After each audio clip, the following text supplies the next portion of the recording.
अमीरान मिल्लत मजलिस इत्तेहादुल मुस्लिमीन की जानिब से एक इंसाफ रैली के तौर पर नुक्कड़ सभाएं पूरे सीमांचल में मुनक्कद किया जा रहा है। अल्हम्दुलिल्लाह आज ये प्रोग्राम शुरू हुआ है और 27 तारीख को ये अख्ताम को पहुंचेगा। हम आपके सामने ये कहने के लिए आए हैं कि आप ही की सरजमीन से सीमांचल में सबसे पहली मर्तबा किशनगंज की आवाम ने मजलिस इत्तेहादुल मुस्लिमीन के एक रुकन असेंबली विधायक को कामयाब किया। आप ही ने यहां से कामयाबी के सफर का आगाज किया।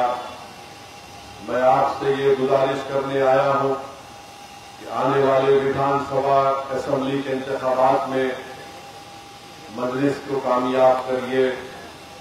उम्मीदवार जो कोई भी होगा आप पार्टी को वोट देंगे, आप जमात के हक में अपने वोट का इस्तेमाल करेंगे, आप इत्तेहाद को मजबूत करिए और बिहार में जो बीजेपी और नीतीश कुमार की हुकूमत है इसको हमको शिकस्त देना है। आप जानते हैं कि बिहार का गरीब, सीमांचल का गरीब बगैर रिश्वत दिए इतना भ्रष्टाचार, करप्शन यहां पर बढ़ चुका है कि आज गरीब परेशान है। कोई काम उसका नहीं हो सकता बगैर रिश्वत दिए। और भारत के प्रधानमंत्री दिल्ली में बैठ के बोलते ना मैं खाऊंगा ना खाने दूंगा, मगर बिहार में मेरे लोग खा सकते हैं, लूट सकते हैं। पूरे आप जहां कहीं भी ऑफिस में चले जाइए गवर्नमेंट के, वहां पर करप्शन, रिश्वत का एक आम बाजार बन चुका है। मालूम हो रहा है कि जेडीयू के बड़े बड़े नेता 200 करोड़ की जमीन खरीद रहे हैं और उसका जवाब नहीं है उनके पास। तो मेरे अजीज दोस्तों और बुजुर्गों, भ्रष्टाचार को करप्शन के खात्मे के लिए और सीमांचल की इंसाफ की लड़ाई जो आप और हमने मिलकर शुरू की थी, इसको हमको लेकर आगे बढ़ना है। अख्तरुल ईमान साहब ने अपनी तरफ से कोशिश की कि हम यही चाहते थे कि मजलिस से इत्तेहाद हो जाए, मगर गठबंधन के लोग क्या फैसला करेंगे वो उन्हीं को मालूम। मगर जो लोग कल तक कहते थे कि मजलिस इत्तेहाद नहीं चाहती, मजलिस मिलकर इलेक्शन लड़ना नहीं चाहती, मैं कहना चाह रहा हूं कि अख्तरुल ईमान साहब ने 2 नहीं 3 खत लिखे, 2 लालू प्रसाद यादव साहब को और एक तेजस्वी यादव को लिखे। अगर इनमें सियासी बसीरत होगी तो वो अख्तरुल ईमान की इस पेशकश को कबूल करेंगे।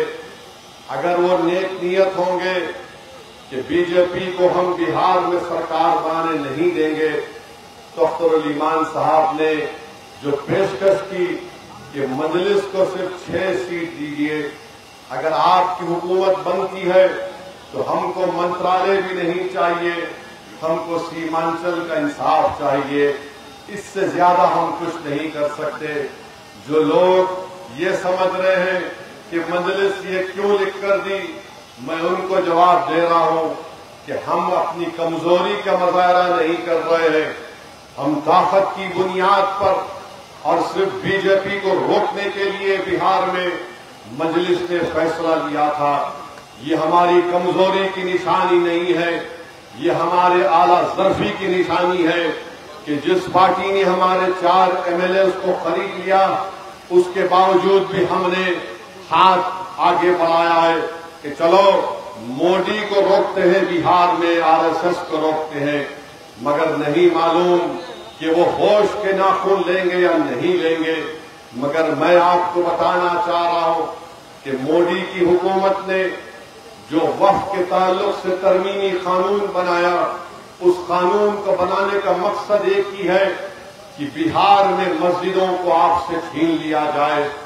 बिहार में ईदगाह की जमीन को मुसलमानों से छीन लिया जाए, बिहार में खानकाहों को वीरान कर दिया जाए, बिहार में वो जो दरगाहें हैं जो प्रोटेक्टेड मॉन्यूमेंट के नाम पर 200-300 साल से आबाद है, उसका मालिक अब वक्फ बोर्ड नहीं, उसका मालिक आर्कियोलॉजिकल सर्वे ऑफ इंडिया सारे कदीमा बन चुका है। ये ऐसा कानून मोदी, बीजेपी, नीतीश कुमार ने बनाया जो हमारी शनाख्त को खत्म करना चाहता है। मेरे अजीज दोस्तों और बुजुर्गों, इसीलिए हमको मुत्तहिदा तौर पर अपने के कोर्ट का सही इस्तेमाल मजलिस इत्तेहादुल मुस्लिमीन के हक में करना है। दुनिया ने देखा कि भारत की पार्लियामेंट में नरेंद्र मोदी, अमित शाह के सामने अगर किसी ने इस वक्त के कानून को काला कानून कहकर फाड़ दिया तो उसका नाम असदुद्दीन ओवैसी था।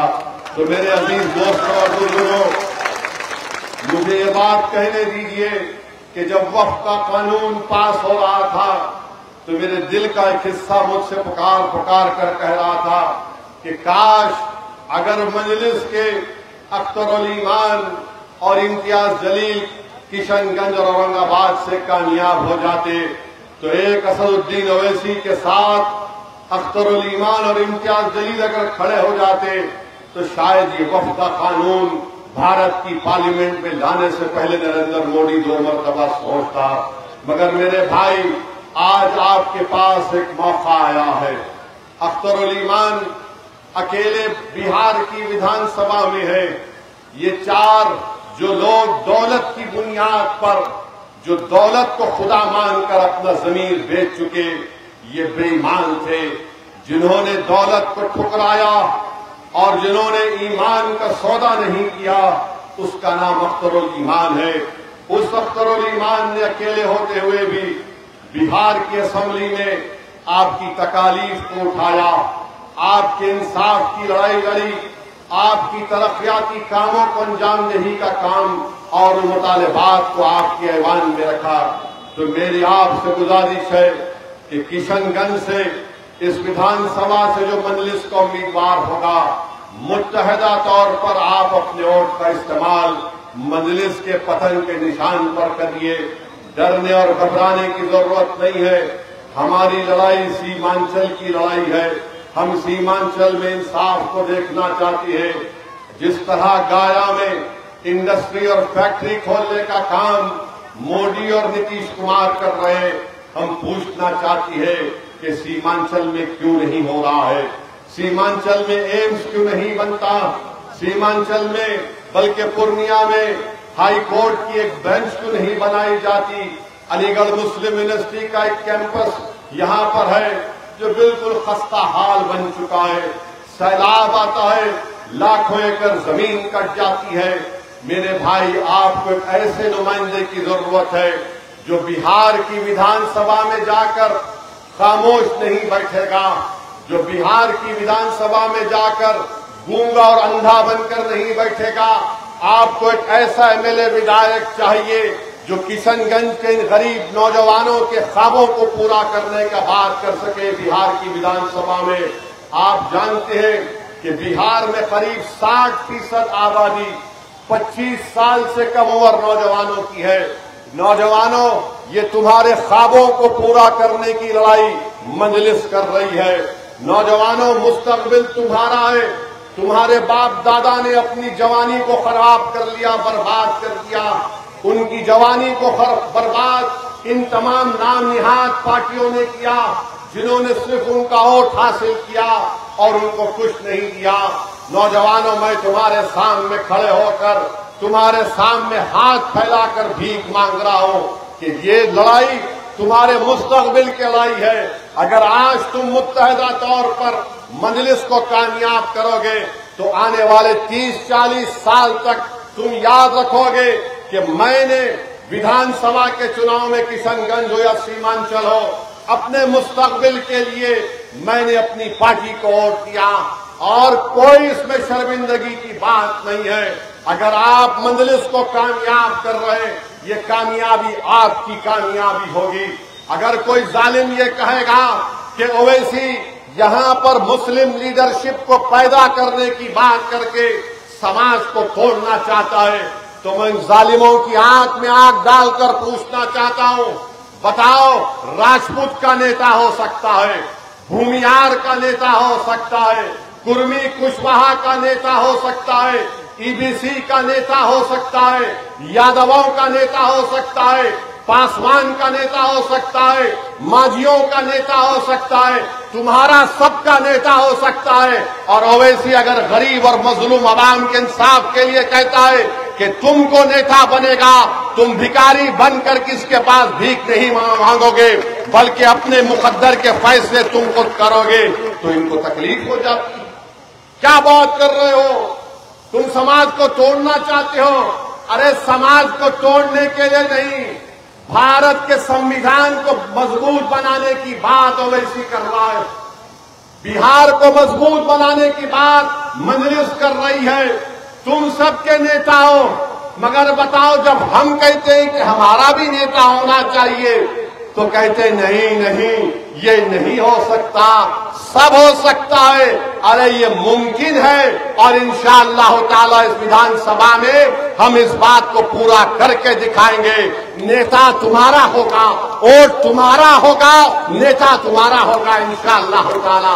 अब वो बात नहीं चलने वाली है कि वोट हमारा और राज तुम्हारा नहीं होगा, वोट भी हमारा होगा और राज भी तुम्हारा होगा इंशाअल्लाह ताला।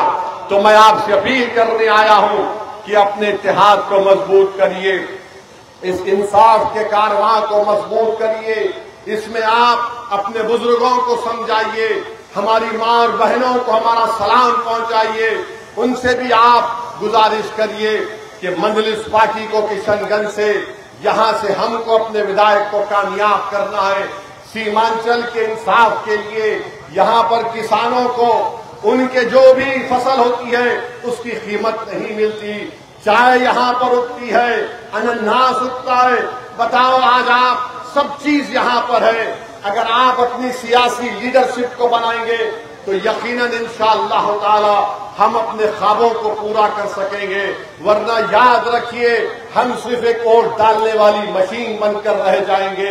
हम मशीन नहीं है, हम इंसान हैं, हमारे जिस्म में दिल है, हमारे जज्बात हैं, हमारे ख्वाब हैं। उन ख्वाबों को पूरा करने का एक ही शक्ल हम दे सकते हैं कि अपनी पार्टी के उम्मीदवार को कामयाब और कामरान करिए। मैं आपका शुक्रगुजार हूं कि आप इस नुक्कड़ सभा में इतनी बड़ी तादाद में आए और इंशाअल्लाह ताला मुझे यकीन है कि किशनगंज में अब की बार यहां से मजलिस का उम्मीदवार आपका नया विधायक बनकर आपकी आवाज को इंशाअल्लाह ताला बिहार की विधानसभा में उठाएगा।